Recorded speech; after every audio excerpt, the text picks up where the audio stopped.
पहले चरण से पहले हम लोग शायद इतने आश्वस्त नहीं हो, वो हमारी गलती थी। लेकिन जब हम ग्राउंड पे उतरे तो समझ में आया कि स्थिति एकदम अलग है। जो टीवी पर दिखता है वो जमीन पर नहीं दिखता, और जो जमीन पर दिखता है वो टीवी पर नहीं दिखाया जाता। जमीन पर माहौल बिल्कुल विपरीत था टीवी पर दिखने वाले मुद्दों से। उससे हमें एक उत्साह मिला, और जब प्रथम चरण का मतदान हुआ तो आप सबके सामने है क्या रहा उसमें। आपको मैं कुछ बोलूं उससे कोई यकीन नहीं होगा। अगर यकीन करना है तो प्रधानमंत्री की जुबान, उनकी भाषा, उनकी भाव भंगिमा से आपको समझ में आ जाएगा कि प्रथम चरण कैसा गया। पिछले 10 सालों में बहुत सी चीजें गिरी। रुपया रिकॉर्ड स्तर पर गिरा। मीडिया फ्रीडम इंडेक्स में हमारा रैंक गिरा। ग्लोबल हंगर इंडेक्स में हमारा रैंक गिरा। लेकिन इन सब चीजों से भी जो ज्यादा गिरा वो प्रधानमंत्री के पद की गरिमा। बड़ा अफसोस होता है ये कहते हुए कि इतने बड़े लोकतंत्र के प्रधानमंत्री ने अपने पद की मर्यादा को इतना गिरा दिया कि उसको फिर से संभालने में दशक लग जाएंगे। आसान नहीं होगा उस पद की मर्यादा को फिर से स्थापित करना। ऐसी भाषा, और खास तौर पे प्रथम चरण के पश्चात जो भाषा थी प्रधानमंत्री की, यह है, माफ कीजिएगा, बस जो सुबह मॉर्निंग वॉक पे जब हम जाते हैं तो व्हाट्सएप अंकल होते हैं ना, वो व्हाट्सएप अंकलों वाली भाषा। प्रधानमंत्री की भाषा फूहड़ कतई नहीं होनी चाहिए। वो एक समाज को दूसरे से भड़काने वाली, लड़ाई करवाने वाला काम राजा का नहीं होता। और इस विशाल देश में जहां इतनी अनेकताएं हैं, वहां का राजा अगर एक को दूसरे से लड़ाने की राजनीति करेगा, उस जुबान में बात करेगा, तो इस देश को फिर से संभालना, फिर से वापस पटरी पर लाना, सामाजिक ताने बाने को वापस से जोड़ना आसान नहीं होगा। चुनाव आते रहते हैं, जाते रहते हैं, 2 बार ये जीते, अब हम जीतेंगे, वो कोई बात नहीं। देश हार जाए, देश का संविधान हार जाए, देश की सांप्रदायिक सौहार्दता, आपस की सामाजिक ताना बाना हार जाए, वो मुझे नहीं लगता किसी को भी बर्दाश्त होगा। मनगढ़ंत कहानियां सुना सुनाकर, झूठ का सहारा लेकर, हमें कोई फर्क नहीं पड़ता, माफ कीजिएगा, कि प्रधानमंत्री की डिग्री असली है, नकली है, पढ़े हैं, नहीं पढ़े हैं, उससे क्या फर्क पड़ता। लेकिन कम से कम हमारा न्याय पत्र पढ़ लेते तो पूरे विश्व में आपकी हंसी नहीं उड़ती। हमें तो बुरा लगता है भारत का प्रधानमंत्री की कोई खिल्ली उड़ाए, भले हमारे विरोध में है, हम उनके विरोध में हैं, हम उनके विरोध की राजनीति करते हैं, लेकिन अफसोस होता है जब पूरा विश्व में प्रधानमंत्री की हंसी उड़ती है। वो खुद हंसी उड़वा रहे हैं अपनी। हमारे खड़गे साहब ने उनको पत्र लिखा, साहब हम आपको समझा देते हैं, दिखा देते हैं मैनिफेस्टो, ये है, बता दीजिए कहां हिंदू मुसलमान का जिक्र है, कहां ये सब बातें लिखी हुई हैं कि छीन के उसको दे देंगे। आपको क्या डर है अडानी जी की हम संपत्ति छीन लेंगे और बांट देंगे, यही डर होगा प्रधानमंत्री को, तो और क्या डर होगा। एक ही, सबका मालिक एक, वही डर होता है उनको कि साहब कहीं मेरे दोस्त का कुछ छीन न जाए। प्रधानमंत्री जी, ठीक है आप सत्ता से बाहर जा रहे हैं, हम सत्ता में आ रहे हैं, आपके दोस्त का जायज कमाया हुआ तो हम कुछ नहीं छीनेंगे। कुछ गलत किया होगा तो वो कानून है उसके लिए, क्यों डरते हो। जो भी हो, 102 सीटों पर जो मतदान हुआ पहले चरण में, उसके बाद की बौखलाहट और उसके बाद का झूठ आपने देखा। आज दूसरा चरण खत्म होगा। प्रधानमंत्री के पास बहुत सारे एजेंसीज हैं जो उनको खबर दे देती हैं, कुछ सही भी देती हैं हिम्मत जुटाकर। वो बताएंगी कि दूसरा चरण में भी साहब मामला गड़बड़ हो रहा है। फिर मैं आपके माध्यम से इस देश को चेतावनी देना चाहता हूं कि झूठ और बढ़ेंगे, नए नए झूठ आने वाले हैं, और वो माफ कीजिएगा अफसोस के साथ कहना पड़ रहा है कि प्रधानमंत्री के मुंह से वो झूठ निकलेंगे। तो देशवासियों को सजग रहना होगा। जैसे हम व्हाट्सएप पढ़ते हैं तो आजकल विश्वास देश वाले नहीं करते, हमारे देश में अब लोगों ने व्हाट्सएप पे विश्वास करना बंद कर दिया। ठीक वैसे ही प्रधानमंत्री पर भी लोगों ने विश्वास करना बंद कर दिया है। जो उनके मुंह से शब्द निकलता है लोग पहले चेक करते हैं अड़ोस पड़ोस में, भाई साहब ये जो इन्होंने कहा ठीक था।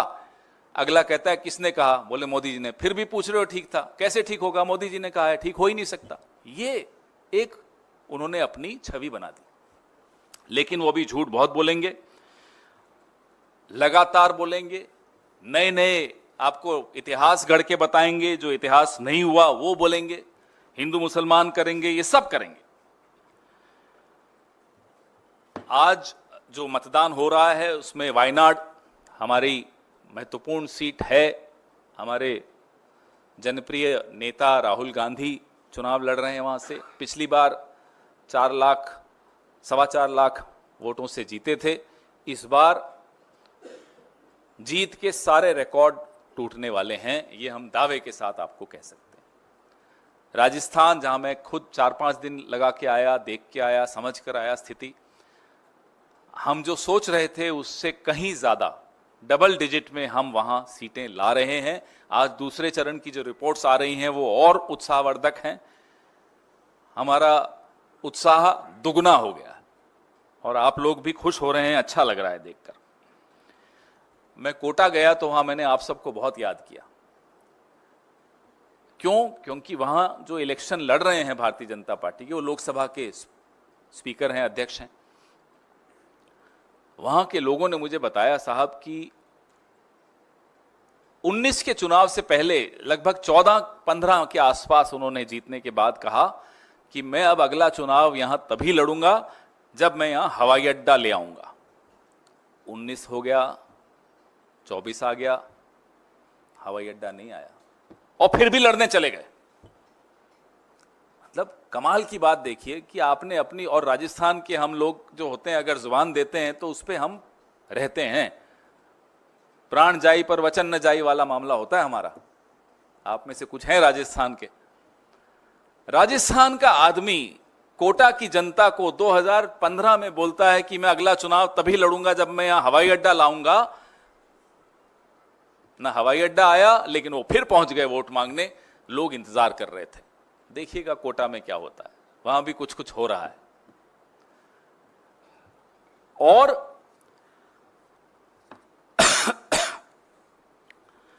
जो और सीटें आज जहां चुनाव हो रहा है वहां हमारे न्याय पत्र की चर्चा बहुत ज्यादा हो रही है। वहां विशेष तौर पे जो हमारे नौजवान साथी हैं उन्हें 3 चीजें बहुत पसंद आई हमारे न्याय पत्र की। पहली नौकरी पक्की, 30 लाख रिक्त पदों को भरने का बात, और शिक्षा ऋण, एजुकेशन लोन माफी। ये एक क्रांतिकारी हमने गारंटी दी है। इसका प्रभाव ग्राउंड पे देखने को मिल रहा है। जहां मोदी जी मछली, मंगलसूत्र, मुसलमान जो जो बातें करते हैं, जो उनके कार्यक्रम, उनके पाठ्यक्रम में होती हैं, वो कुछ बात कर रहे हैं, लोग बात कर रहे हैं पहली नौकरी पक्की, 30 लाख नौकरियां, एजुकेशन लोन, 1 लाख रुपया महिला के खाते में। हम चर्चा ग्राउंड पे ये है और मोदी जी की जुबान पे कुछ और है। जो भी हो, हम निंदा बहुत करते हैं मोदी जी की, लेकिन धन्यवाद भी देना चाहते हैं।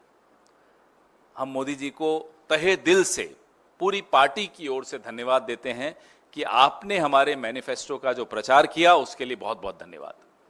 घर घर हमारे मैनिफेस्टो की चर्चा आपकी वजह से हो रही है, उसके लिए हम आपके सदैव आभारी रहेंगे, क्योंकि हमारे पास इतना पैसा तो है नहीं कि हम अपने मैनिफेस्टो का प्रचार कर सकें। आपने जो कमाया, आपकी पार्टी ने जो कमाया, इलेक्टोरल बॉन्ड से कमाया, एयरपोर्ट बेच के कमाया, खदाने बेच के कमाया, जैसे भी कमाया, पीएम केयर्स फंड में कमाया हो, चीन की ब्लैक लिस्टेड कंपनियों से पैसा ले लिया हो पीएम केयर्स फंड में, हमें कोई फर्क नहीं पड़ता। आपने जहां से कमाया हो, पहली बार आपने सही जगह पर खर्च किया, हमारे मैनिफेस्टो का प्रचार किया, उसके लिए धन्यवाद। मोदी जी जितनी रैलियां करते हैं, जहां जहां रैलियां करते हैं, वहां हमारी सीटें भी बढ़ा के आते हैं, प्रचार वो करने जाते हैं भाजपा का, कर देते हैं हमारा। उसके लिए हम उनके आभारी हैं। आने वाले 5 चरणों में भी मोदी जी यही करते रहिएगा, क्योंकि हमारे पैसे तो आपने जो किया हमारे खातों के साथ वो तो आपको मालूम ही है। तो चलिए, मोदी जी ने एक बड़ा दिल दिखाया और हमारा प्रचार का एक बीड़ा उठाया, उसके लिए हम उनके आभारी हैं। आने वाले 5 चरणों में हमें एक आदमी के बारे में बड़ी चिंता है और उनके लिए हमें वाकई अब चिंतित ज्यादा हैं हम। उनका नाम है नड्डा जी। बेचारों की कोई गलती नहीं थी, एक ही गलती है कि वो अध्यक्ष बन गए भाजपा के। गाली देते हैं मोदी जी, नोटिस आता है नड्डा जी को। यह स्थिति हमारे नड्डा जी की है। नड्डा जी को हम इतना ही कहना चाहेंगे कि साहब, जहां आपने इतना बर्दाश्त किया, 5 चरण और बर्दाश्त कर लीजिए, 2-3 नोटिस आएंगे, उससे ज्यादा तो क्या होगा।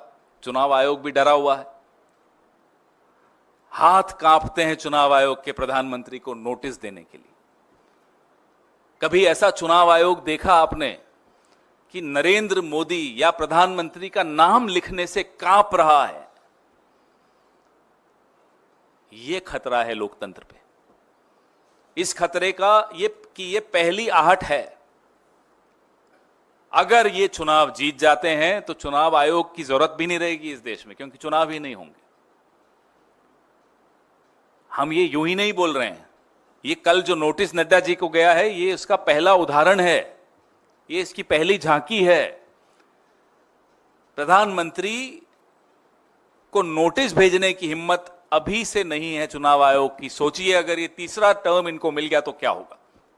इसलिए इन्हें रोकना है, ताकि चुनाव आयोग बिना डर के नोटिस दे सके लोगों को, उसकी स्वायत्तता बनी रहे, एजेंसीज निडर होकर काम कर सकें और नड्डा जी बिना बात के नोटिस न पाएं। इसलिए मोदी जी को और भारतीय जनता पार्टी को चुनाव हराना है और हमारे न्याय को मौका देना है, नौजवानों को मौका देना है, अग्निवीर से जो पीड़ित लोग हैं उनको मौका देना है। अभी चुनाव चल रहे हैं, हमारा आपका ध्यान भटकाया जा रहा है मछली, मंगलसूत्र और मुसलमान में, लेकिन चीन क्या कर रहा है? सैटेलाइट से अभी परसों चित्र आए हैं, आप में से कुछ लोगों ने दिखाए हैं जिनकी हिम्मत थी।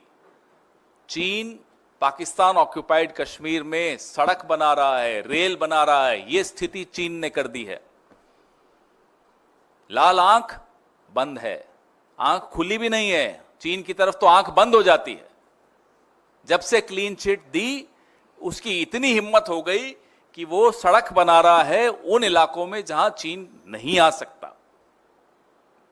26 पेट्रोलिंग पॉइंट्स अब हमारे कब्जे में नहीं है, हम वहां पेट्रोलिंग नहीं कर पाते हैं। उनके पास गांव बनाए जा रहे हैं। हमें कुछ विशेषज्ञों ने बताया, रक्षा विशेषज्ञों ने, हैप्पी विलेज बना दिया चाइना ने, हैप्पी विलेज। वहां अच्छी सुविधाएं दे दी। आंख बंद है हमारे साहब की, क्योंकि साहब मछली, मुसलमान और मंगलसूत्र में व्यस्त है। और मंगलसूत्र की बात मोदी जी करते हैं, बताइए, हंसी नहीं आएगी? आप मुस्कुरा रहे हैं, मैं जानता हूं क्यों मुस्कुरा रहे हैं। मैं उस कारण से नहीं बोल रहा हूं जिस कारण से आप मुस्कुरा रहे हैं। नहीं, हंसने की बात है, लेकिन उस कारण से नहीं जिस कारण से आप हंस रहे हैं।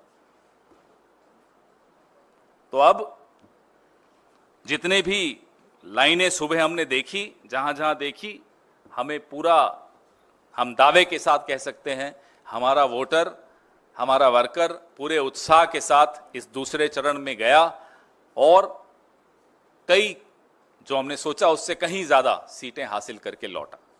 धन्यवाद। आपके सवाल। प्रधानमंत्री के भाषण में आपने टिप्पणी की आयोग को लेकर, वहीं आयोग का कहना है स्टार प्रचारक जिम्मेदार होंगे, साथ ही साथ पार्टी अध्यक्षों की भूमिका भी तय की जाएगी।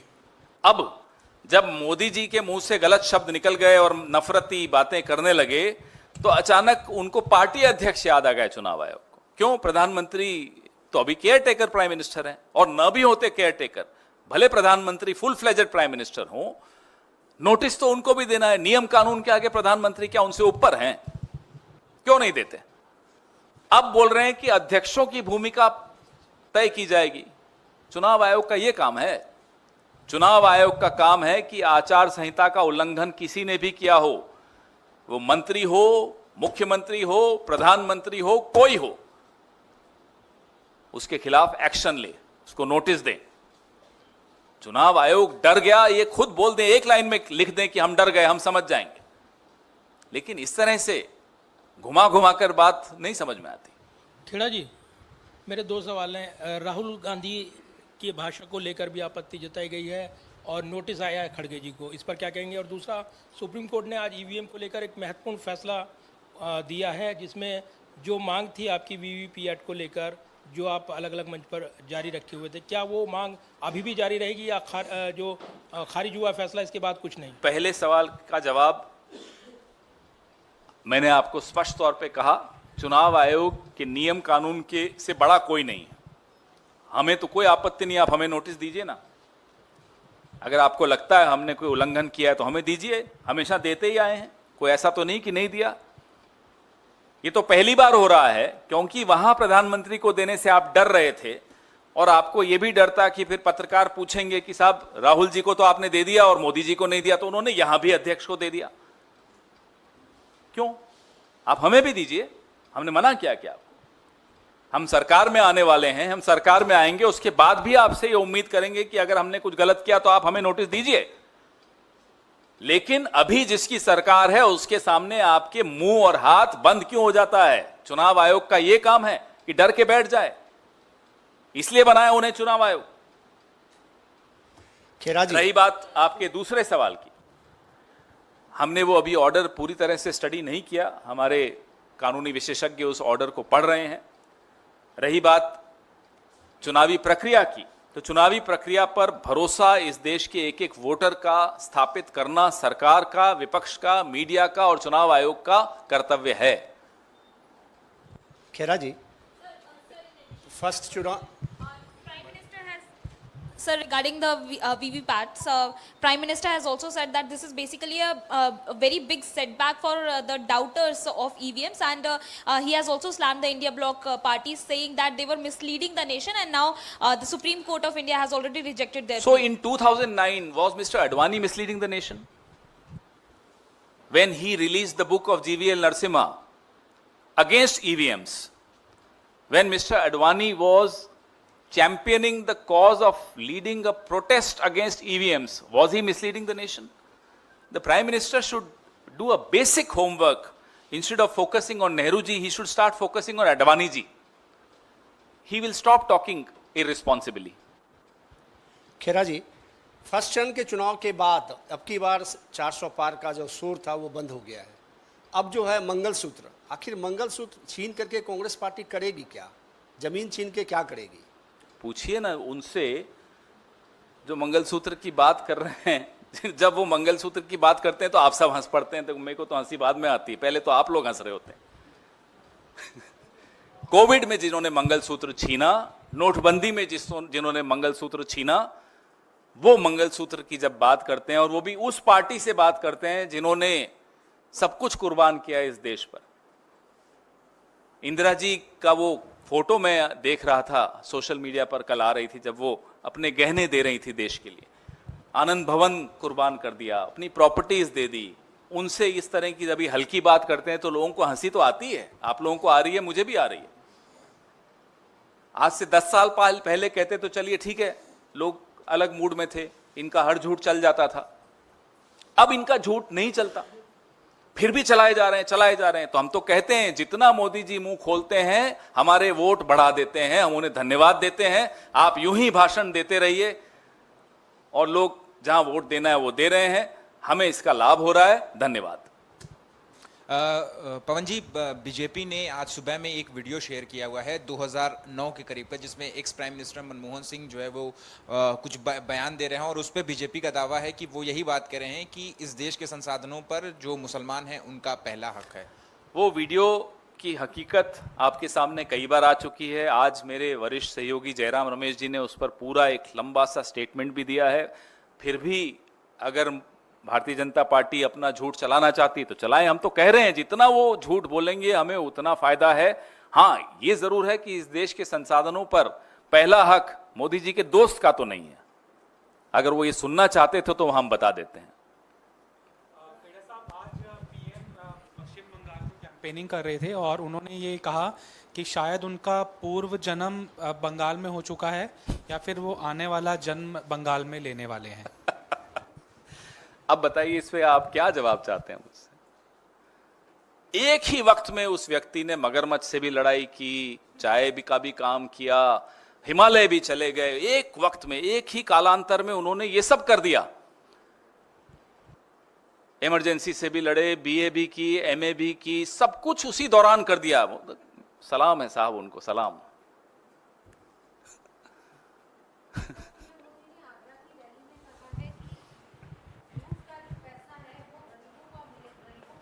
किसको धमकी दे रहे हैं? अपने दोस्त को? जनता को देने पर काम जारी है। अरे तो अपने ही दोस्त को धमकी क्यों दे रहे हो? अब 16 लाख करोड़ जिन लोग दोस्तों के आपने माफ किए, उनको अब आप धमका रहे हो कि भाई पैसा मैं ले लूंगा वापस। कमाल के आदमी है। हम तो यही कह रहे हैं, इलेक्टोरल बॉन्ड में आपने किस किस से पैसा लिया? धमका के लिया, डरा के लिया, लालच दे के दिया, कैसे लिया? वही तो जांच होनी है, उसी से तो डरे हुए हैं। पीएम केयर फंड, पैसा कहां गया, कहां से आया? कोई पारदर्शिता नहीं रहेगी। क्यों? क्योंकि पिछला जन्म बंगाल में हुआ था, अगला जन्म बंगाल में होगा, कुछ ऐसे ही बोल रहे थे ना। कैसे प्रधानमंत्री इस देश को मिल गए साहब? अपने बारे में कुछ जानकारी नहीं होनी चाहिए। हां, मगरमच्छ से लड़े वो मालूम होना चाहिए, लेकिन पीएम केयर फंड में चीन की कौन सी कंपनी का पैसा आया ये नहीं मालूम होना चाहिए। क्यों नहीं मालूम होना चाहिए? इलेक्टोरल बॉन्ड में किस किस कंपनी के दरवाजे पे ईडी गई और उससे फिर आपने हफ्ता वसूली की, ये नहीं मालूम होना चाहिए। क्यों नहीं मालूम होना चाहिए? तो प्रधानमंत्री जी आप निश्चिंत रहिए, 10 साल हो गए, अब हम पूरी जांच कराएंगे। किसने आपको कितना पैसा क्यों दिया, उसके बदले में आपने उसको क्या दिया, ये सब लोगों के सामने आएगा।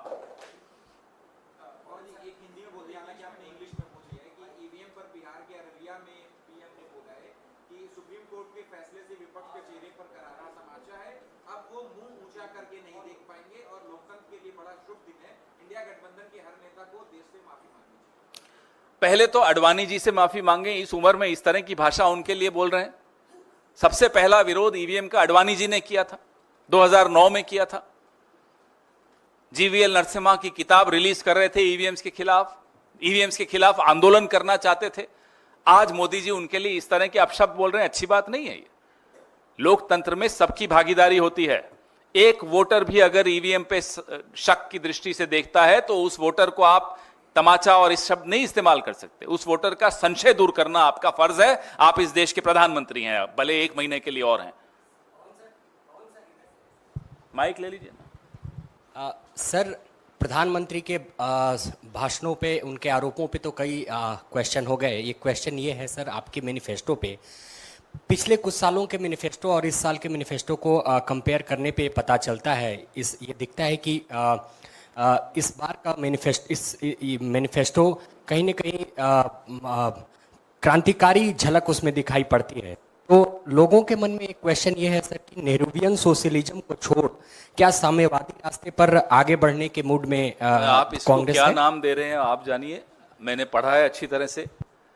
अगर न्याय की बात करना आपको गलत लगता है या आपके मोदी जी को गलत लगता है, तो हमें तो मालूम है उन्हें गलत लगता है। 10 साल से जो अन्याय किया है उन्होंने, मध्यम वर्ग के साथ जो अन्याय किया, दलितों के साथ जो अन्याय किया, आदिवासियों के साथ जो अन्याय किया, महिलाओं के साथ अन्याय किया, नौजवानों के साथ अन्याय किया, किसानों के साथ अन्याय किया, और उनको न्याय दिलाने की बात तो हमारा संविधान कहता है। तो हमारा संविधान साम्यवादी है? ये क्या आप लोग थ्योरीज लेकर आते हैं क्योंकि कहीं मोदी जी कुछ बोल देते हैं, आप लोगों को लगता है यही सच है? ये व्हाट्सएप की नर्सरी से बाहर निकलने का अब वक्त आ गया है। इस देश का नौजवान व्हाट्सएप की नर्सरी से बाहर आ चुका है। आप लोग भी बाहर आइए, अच्छा रहेगा। आज ही व्हाट्सएप ने हाईकोर्ट में कहा है कि अगर उनकी प्राइवेसी को सरकार कहती है कि प्राइवेसी खत्म करें तो वो देश छोड़ देंगे। मैंने वो स्टडी नहीं किया, देखा नहीं है, उस पर टिप्पणी अभी नहीं करूंगा। गैर जिम्मेदाराना टिप्पणी करने में अच्छा नहीं लगता, तो एक बार मैं स्टडी कर लूं क्या कहा, किसने क्या कहा, क्यों कहा, फिर उसके बाद इस पर बात करेंगे। माइक दीजिए। ईवीएम के मुद्दे पर आरोप लगाया है इंडिया गठबंधन पे कि इंडिया गठबंधन जनता के मन में जबरदस्ती संदेह पैदा कर रही है और ये पाप है। प्रधानमंत्री 2009 में जब अडवाणी जी कर रहे थे तब पुण्य था, जब भारतीय जनता पार्टी, अरुण जेटली जी, अडवाणी जी, सुषमा जी ईवीएम के खिलाफ बोलते थे तो पुण्य था। अब पाप हो गया। क्यों? भारतीय जनता पार्टी कहीं और से आई है, इस समाज से नहीं आई, इस देश से नहीं आई, इस लोकतंत्र में उसकी भागीदारी नहीं है। उनका भी उतना ही कर्तव्य है लोगों का संशय दूर करने का चुनावी प्रक्रिया पर से, जितना हमारा है, जितना चुनाव आयोग का है, जितना मीडिया का है। Sir, two questions. Sir, one is Rahul Gandhi today has given a statement. He has said that PM is so scared that in some days from now we will be able to see tears in the eyes of Prime Minister when he will be on stage. 100%. But BJP is saying that this is an insult to the Prime Minister. Why? What kind of a touch me not flower is he? कुछ कह दो प्रधानमंत्री बेइज्जत हो गए साहब। अरे क्यों इतने इनसिक्योर हो? Who are you? You are as normal a human being as were your predecessors, as will your successors be. In a democracy, to question the Prime Minister, to corner the Prime Minister, to make him answerable is our duty. If in 10 years he hasn't been able to understand this, then I am sorry, he will never understand this. Because he is a student of entire political science, which we are not. मैं हिंदी में भी बोलना चाहूंगा इस पर। ये प्रधानमंत्री अपने आप को छुई मुई का पौधा मानते हैं कि उन पर कोई सवाल नहीं उठा सकता, उन पर कोई टिप्पणी नहीं कर सकता, उनको कोई जवाबदेह नहीं बना सकता, उनकी निंदा तो कर ही नहीं सकते। क्यों साहब? सुरखाब के पर लगे हैं, कहीं और से आए हो। नेहरू जी भी इसी जनता से आए थे, इसी समाज से आए थे। इंदिरा जी भी, नरसिम्हा राव जी, मनमोहन सिंह जी, राजीव जी, वीपी सिंह जी, देवेगौड़ा जी, इंद्र कुमार गुजराल जी, सब इसी जनता से आए, इसी जनता ने उन्हें चुना। उनमें से तो किसी ने कभी नहीं कहा कि हमारी निंदा मत करना, हमें सवाल मत पूछना। गुलजारी लाल नंदा जी बहुत कम वक्त के लिए केयर टेकिंग प्राइम मिनिस्टर थे, वो भी प्रेस कॉन्फ्रेंस कर देते थे। साहब 10 साल से बैठे हैं छुई मुई की तरह, कोई सवाल नहीं पूछ सकता उनसे। डरते हो, सवालों से डरते हो। बरसात में नाचना भी है और भीगने से भी डरना है। इस देश ने ऐसा प्रधानमंत्री नहीं देखा। राहुल जी बिल्कुल ठीक कह रहे हैं। अभी 2 चरणों में झूठ शुरू हुआ, ऐसा झूठ जो कभी सुना नहीं। तीसरे चरण तक आंसू भी आएंगे, भावुक करेंगे देश को। अभी बोला ना, जैसे पिछले जन्म में बंगाल में पैदा हुआ था, अलग अलग राज्यों में जाकर कहेंगे पिछले जन्म में मैं गुजरात में पैदा हुआ था, उससे पिछले जन्म में महाराष्ट्र में पैदा हुआ था। अलग अलग चरणों में बताएंगे। अरे मजाक है, मनोरंजन करिए, अच्छी बात है, हमें भी मुस्कुराना हंसना अच्छा लगता है, लेकिन देश का प्रधानमंत्री है, अपनी मर्यादा तो रखिए। अभी तो बहुत कुछ होगा अगले 5 चरणों में। आप लोगों ने कभी, हम लोगों ने कभी देखा नहीं ऐसा कुछ होगा। देखे जाइए, क्योंकि हार उन्हें दिख रही है। और जब प्रधानमंत्री मोदी जी को हार दिखती है, देखिए हम सब ने तो बहुत उतार चढ़ाव देखे। राहुल जी की तो उन्हें सदस्यता ले ली, घर से बाहर कर दिया, 50 घंटे ईडी के सामने, सब कुछ। और कांग्रेस पार्टी चुनाव कई बार हारी, कई बार जीती। हमने उतार चढ़ाव देखे हैं जिंदगी के। नरेंद्र मोदी जी ने कोई उतार चढ़ाव देखा हो पिछले 2002 से अब तक सत्ता में रहे? पहली पोस्ट मुख्यमंत्री की मिली। ऐसा आदमी हार से बहुत ज्यादा घबरा जाता है, और जब वो हार से घबरा जाता है तो इसी तरह की बातें करता है। पिछले जन्म में कहां पैदा हुआ, फिर मगरमच्छ से लड़ा। Sir, another question. इस इलेक्शन में 7 चरणों में बीच में मगरमच्छ भी आ जाएगा, देखना। ये मगरमच्छ था जिससे मैं लड़ा, और फिर आप लोग माइक और कैमरा लेके उस मगरमच्छ का इंटरव्यू ले रहे होंगे। ये भी होगा। Sir, HM has also given a statement and he said that if Congress will come into power, Sharia law will be implemented and we won't let ये आ गया ना, देखिए। Have you read our manifesto? 46 pages of our manifesto. Do we mention Sharia anywhere? We were in power for 55 years in this country out of 75 years. Did we get Sharia? What nonsense is he talking about? I mean, without thinking, without reading, this is Home Minister you said, right? I don't know if he is also entire political science. I don't know. No. I thought he was educated. I thought he could read and write.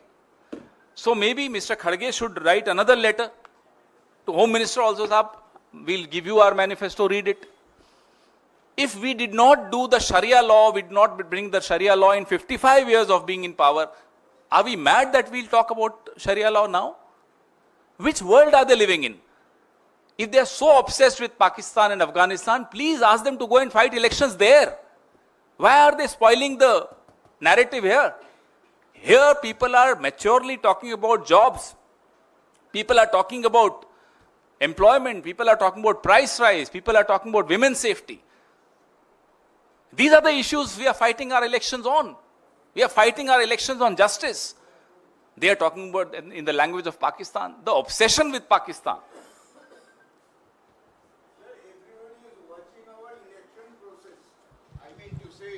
Overseas countries. Does it mean the way the comments it has come, it will come the same way? Look, as I said, whenever the Prime Minister goes and opens his mouth and campaigns, he ends up helping us. We are very happy with this campaign. But our worry is that the entire world is also watching him. And it's not good that the Prime Minister of India, whichever party he belongs to, should be ridiculed by the world. That we don't, and nobody likes it. So that's something which we are concerned about. He has spent billions of dollars in creating an image about himself, an image which is very, very far from truth. Now that he's undoing his own image by opening his mouth and talking strange things, so entire world is watching, and that's our concern. Thank you. अब 1-on-1 नहीं होगा, मैं को जाना है एक meeting में, माफी चाहता हूँ. यार एजेंसी को करूंगा, फिर सबको करना पड़ता है, बाद में कर लेंगे. Thank you.